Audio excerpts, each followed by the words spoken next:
पुण्यातल्या येरवड्यातली ही घटना विराज जगतापच्या धर्तीवरची घटना आहे. एवढंच आहे की त्यात विराज जगतापचं हत्याकांड झालं, इथं मुलाच्या वडिलाचं हत्याकांड झालं. त्या मुलीच्या भावाने हे हत्याकांड घडून आणलं.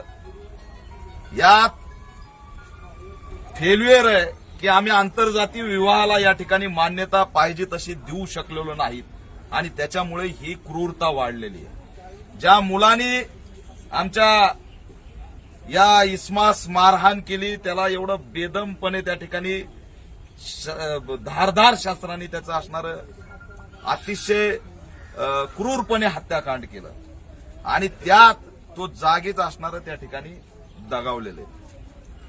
एवढी क्रूरता आली कुठं तर तो गुन्हेगार होता, त्याच्यावरती याच्या आधी सुद्धा गुन्हे होते.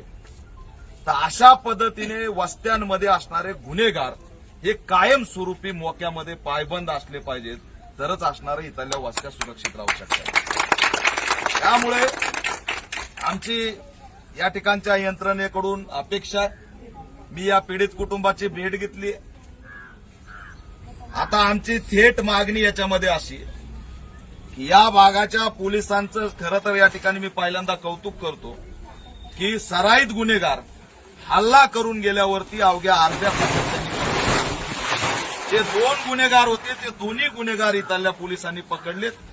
आम्ही त्यांच्याकडे मागणी केली, त्यांना जात सर्टिफिकेट दिलंय. डीसीपींना सुद्धा याच्या माध्यमातून आवाहन करतोय की तात्काळ अॅट्रॉसिटी ऍक्टचे सुद्धा त्याच्यात कलम ऍड झाले पाहिजेत आणि त्यात अॅट्रॉसिटीचे कलम ऍड करून या प्रकरणात फास्ट ट्रॅक कोर्टाच्या माध्यमातून अवघ्या 2.5 महिन्यात म्हणजे कोपर्डी हत्याकांडामध्ये 2.5 महिन्यात निकाल लागला, आरोपीला जन्मठेप झाली.